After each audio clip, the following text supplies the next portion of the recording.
नमस्कार, PSR news मध्ये आपलं हार्दिक स्वागत. मी सुरेश बोडकी. उदगीरमध्ये आरटीओच्या कारवाईवर मोठा वाद उभा राहिला आहे. किरकोळ चुकावरही हजारोचा दंड आकारला जात असल्याचा आरोप व्यापाऱ्यांनी केलाय. यामुळे बाजारपेठेवर थेट परिणाम होत असून संतप्त वाढत चाललाय. कारभाराविरोधात व्यापारी आक्रमक झाले आहेत, तर 15 ते 40 हजार रुपये दंडामुळे गाडी मालक अडचणीत आले आहेत.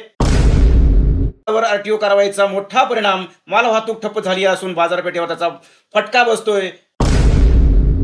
उदगीरचा बाजार बंद पडता का तुम्ही? नाही हो साहेब, व्यापारी सगळे परेशान आहेत. व्यापारी एकतर परेशान. तुम्ही उदगीरचा बाजार बंद केला, मार्केटला डायरेक्टर सुद्धा होतो. याला जिल्ह्यात फिरायला कोण सांगितलं? एवढं तुम्ही रजाकार करले ना, असं बलात्कार करणं का? असं तुम्हाला हे चुकीचं आहे बरं साहेब.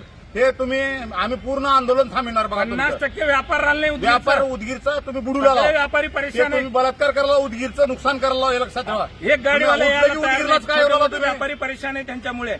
व्यापारी किती परेशान आहेत? आता 100% लई शहाणा गेले. तुम्ही जर तुमच्या ऑफिस चालवायचं म्हणून जर ह्या भानगडीत पडत असाल, आणि याद राखा साहेब, तुम्हाला जर गाडवावर बसून वरत करता तुम्ही सगळ्याचे बघा.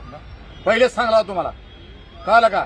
तुम्ही लईच म्हणजे असा तुम्ही रजाकार करायला करू लागला. सगळ्या उदगीरचं नुकसान कावर करायला तुम्ही? उदगीरचा बाजार बसलो, आलेल्या टमटम येतं त्यानं 20,000 रुपये कमवतोय महिन्याला. त्याला 40,000चं 16,000चं तुम्ही चलन पाठवलं, त्यानं उदगीरला येते का? बाजार होलोय, कमालनगर होलोय, औराद होलोय बाजार. उदगीरचं काय? फक्त तुमचं आणि फक्त आरटीओ ऑफिस म्हणून नुकसान होलं एवढं. हॅलो.